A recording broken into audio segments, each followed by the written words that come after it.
A recently released study challenges the claim that FDR ended the Great Depression. According to this man, economist Lee E. Ohanian, and fellow researcher economist Harold L. Cole, the New Deal prolonged the Depression by approximately 7 years.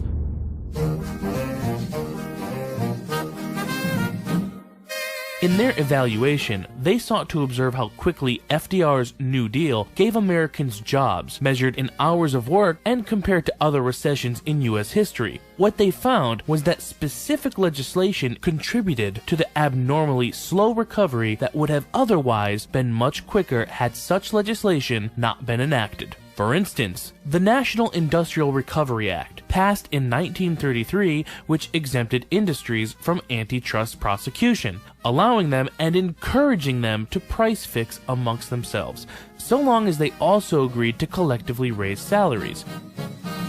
FDR considered the NIRA to be his most important piece of legislation, and it was certainly one of his most impacting.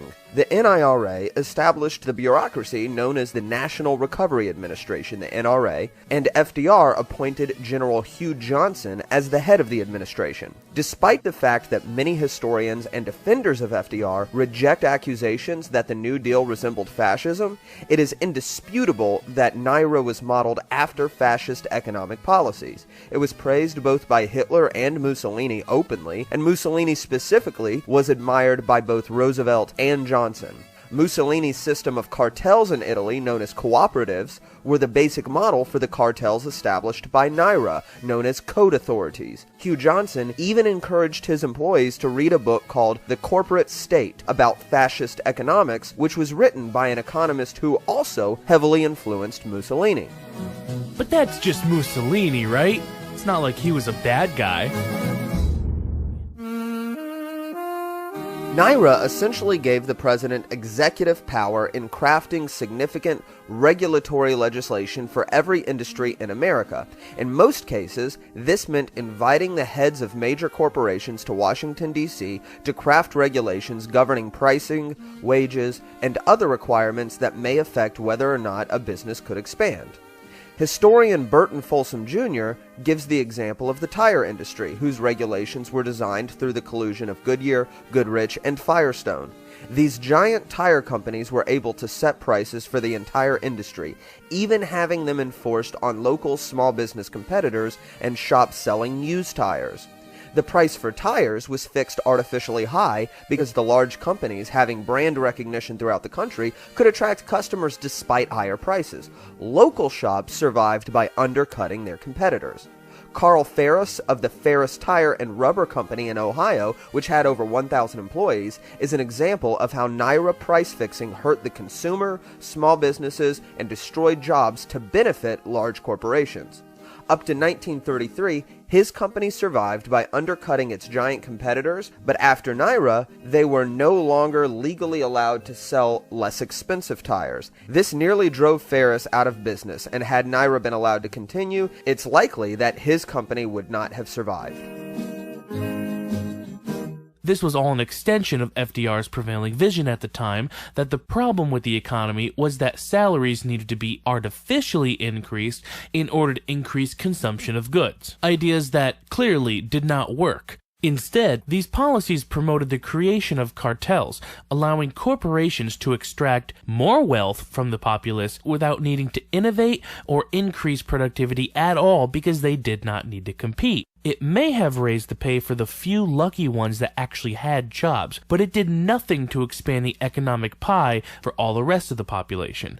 It left the unemployed even worse off than they were before. Since it is clear that the creation of the National Recovery Administration was modeled after fascism, it should be no surprise that this bureaucracy enforced its legislation in the same strong-armed manner that you would find under fascism as well.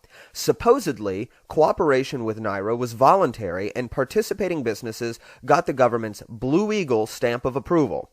When one even smaller tire manufacturer, F.H. Mills Jr., wrote to the NRA explaining that if his company complied with NRA pricing, it was impossible to stay in business, an NRA administrator named Frank Blodgett threatened to put his heel upon the neck of Mills's little company and twist it with all the force at his command. And in many cases, this is exactly what the National Recovery Administration did. Fred Perkins, who ran a battery shop, refused to comply with the NRA by raising wages because it would drive him out of business and cost his employees their jobs. Perkins was thrown in jail where he ran his business from a jail cell, all while his employees came eagerly to his defense. Dry cleaners Sam and Rose Markowitz were jailed because they cleaned suits for 5 cents less than the legally mandated prices. Jacob Maged, a tailor, was also jailed when he refused to raise his prices, and he was also hit with a $100 fine. Henry Ford was probably the most notable American businessman who stood up to Hugh Johnson's administration. Ford, of course, is known for having paid his employees well above the market rates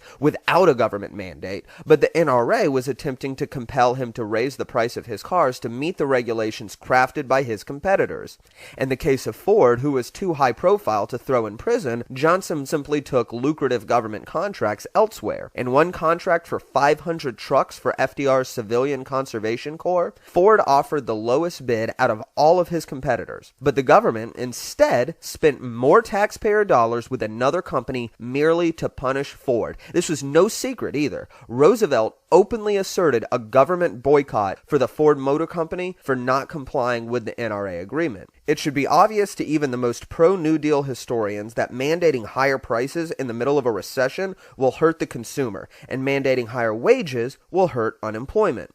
In fact, the Great Depression should have seen significantly more deflation following the liquidation of nearly half of the money supply in the United States. When money evaporates, prices and wages will adjust downward, and this is a necessary market phenomenon for markets to equilibrate. NIRA prevented this market equilibrium in such an obvious way that anybody with even an elementary understanding of economics should see quite clearly that this extended the Great Depression.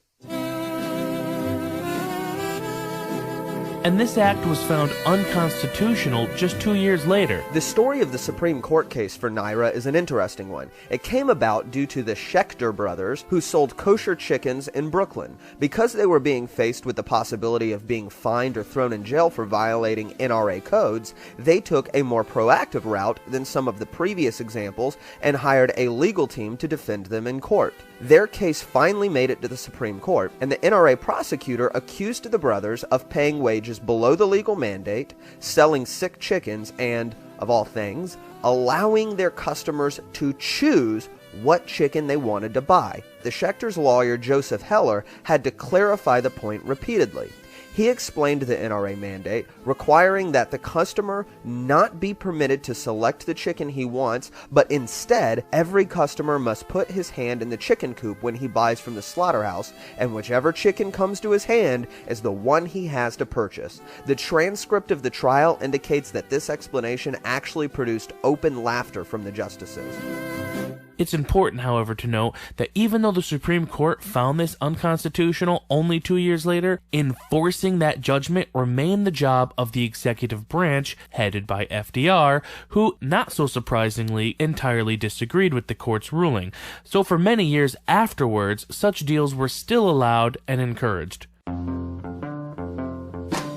FDR was not happy about the Supreme Court throwing out his favorite piece of legislation, and following the ruling, he continued to pursue similar pieces of legislation in individual industries. One example was the Guffey-Snyder Act, which regulated the coal industry. It was a complicated piece of legislation which attempted to fix the price of coal based on so many factors that roughly 35,000 prices for coal had to be fixed. These complications led to significantly higher prices for coal and problems in running coal mining businesses that the industry declined so significantly there was talks of establishing a police state in Pennsylvania to completely regulate the trade of coal. FDR's court-packing scheme later would bring hopes of reestablishing the NRA. Roosevelt could never quite let go of his ideas for regulating the economy, and even dreamed of having a global version of the NRA, establishing international cartels over which, according to Henry Morgenthau, Roosevelt would have complete power. Because protection from antitrust prosecution was all but ensured, by 1934,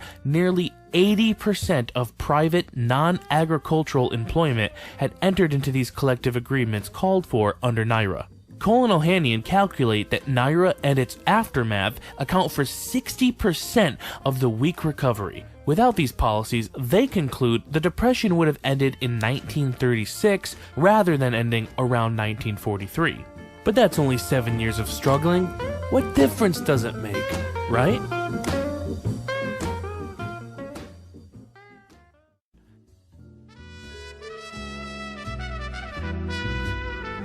This has been a production of We Are Capitalist. For more, find us on our page at facebook.com/We Are Capitalist.